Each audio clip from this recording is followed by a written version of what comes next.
फूलों की राजकुमारी थम्बलीना की कहानी। एक औरत थी जो अकेली रहती थी। एक दिन वो अपनी परी दोस्त से मिलने जंगल गई। परी दोस्त, अरे तुम यहाँ, आज मेरी याद कैसे आई? औरत, दोस्त मैं बहुत अकेला महसूस कर रही हूँ, काश मेरी कोई बच्ची होती। परी दोस्त, तुम बहुत अच्छी और नेक दिल हो, मैं तुम्हारी मदद जरूर करूंगी। ये लो बीज, इसे अपने घर ले जाकर बो देना। औरत, लेकिन मुझे तो एक बच्ची चाहिए थी। परी दोस्त, सब्र रखो और इसे घर ले जाकर उगा दो और देखभाल करना। औरत उस बीज को अपने घर ले जाकर बगीचे में बो देती है। वह उसकी खूब देखभाल करती है और एक दिन वह बीज छोटा पौधा बन जाता है। औरत उसे रोज पानी पिलाती थी और बड़ी नाजुकता से उसे रखवाली करती थी। फिर कुछ दिन बाद औरत देखती है कि पौधे में से एक सुंदर फूल निकला है। औरत, वाह, कितना सुंदर है! आज से पहले मैंने इतना सुंदर फूल कभी नहीं देखा। औरत उस फूल को पास जाकर चूमने लगती है। जैसे ही वह उसे चूमती है तो फूल की सारी पंखुड़ियां खुल जाती है और बीच में उसे एक सुंदर लड़की दिखती है। औरत, वाह, कितनी प्यारी बच्ची है, कितनी सुंदर है। इसे मैं बहुत प्यार से संभालूंगी क्योंकि ये बहुत ही नाजुक है और आज से तुम्हारा नाम थम्बलीना है। वह औरत उस बच्ची को अंदर ले जाकर उसके लिए अखरोट का पलंग और फूलों की चादर बिछाती है। आज से तुम यही रहोगी और ये तुम्हारे सोने की जगह होगी। औरत थम्बलीना की बहुत देखभाल करती है और थम्बलीना पूरे घर में सुरीले स्वरों में गाना गाती हुई झूमती है। औरत, मुझे अपनी परी दोस्त का शुक्रिया करना चाहिए। एक दिन थम्बलीना अपने पलंग पर सो रही थी। तभी एक बदमाश मेढक उसकी खिड़की पर आया। मेढक, अरे वाह, ये लड़की कितनी सुंदर है, इसकी और मेरी जोड़ी खूब जचेगी। वह मेढक थम्बलीना को उठाकर जंगल में ले जाता है। तभी थम्बलीना की आंख खुल जाती है। वह गंदे मेढक को देखकर डर जाती है और कहती है कि तुम कौन हो और मैं यहाँ कैसे आई? मेढक उसे कहता है कि मैं तुमसे शादी करने वाला हूँ। थम्बलीना कहती है कि तुम कितने गंदे हो, मैं तुमसे शादी नहीं करूँगी।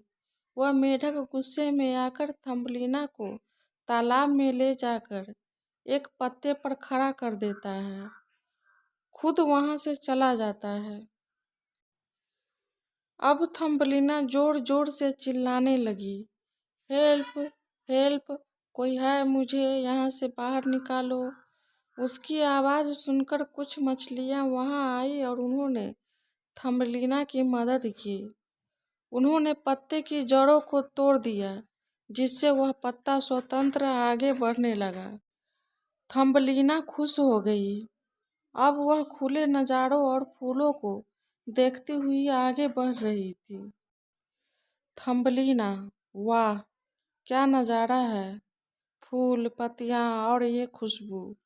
वह किनारे पर पहुंचने वाली थी कि एक कीड़ा उसे उठाकर भाग जाता है। वह उसे अपने दोस्तों के पास ले जाता है। उसके दोस्त उससे कहते हैं कि ये लड़की कितनी बदसूरत है, तुम इससे शादी करेगा? छी छी। कीड़ा उनकी बात सुनकर थम्बलीना को छोड़ देता है और वह जोर से जाकर जमीन पर गिर जाती है। थम्बलीना खुद को बचाने के लिए वहां से भाग जाती है। भागते भागते वह थक जाती है और रुककर पेड़ के नीचे सो जाती है। अचानक सर्दी का तूफान आने लगता है तो थम्बलीना की आंख खुलती है। अब थम्बलीना को बहुत सर्दी लगने लगी। थम्बलीना, सर्दी तो बढ़ती ही जा रही है।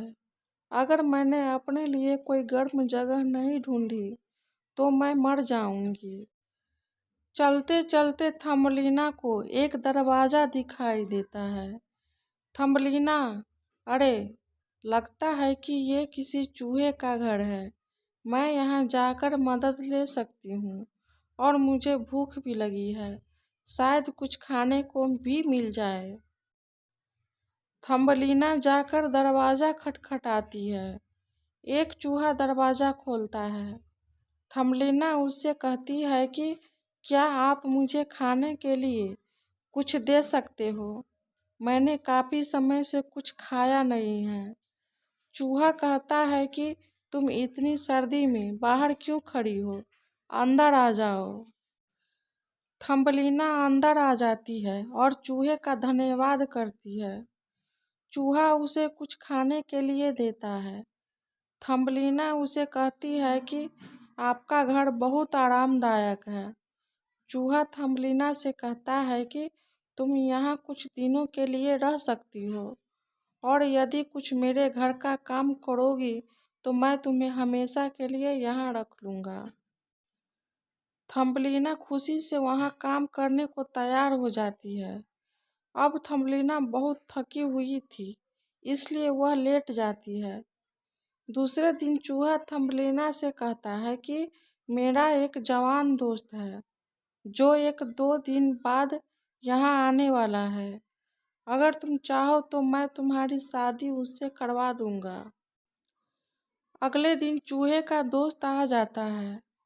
थम्बलीना उन दोनों के लिए खाना बनाती है और फिर चूहा अपने दोस्त को थम्बलीना के बारे में बताता है। चूहे का दोस्त थम्बलीना से शादी करने के लिए तैयार हो जाता है। चूहा कहता है कि तो फिर कुछ दिनों में तुम दोनों की शादी कर देते हैं। चूहे का दोस्त अगले दिन फिर वहां आया। तभी दरवाजे के पास एक गौरैया थी जो उसके पैर के नीचे आ गई और चूहे के दोस्त को गुस्सा आ जाता है।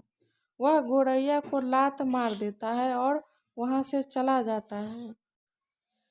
तभी बेचारी गौरैया को तड़पता देख थम्बलीना उसकी सहायता कर उसे उड़ा देती है। अब उनकी शादी का दिन नजदीक आने वाला था। थम्बलीना चूहे के दोस्त को एक निर्दयी मानती थी, इसलिए उससे शादी नहीं करना चाहती थी।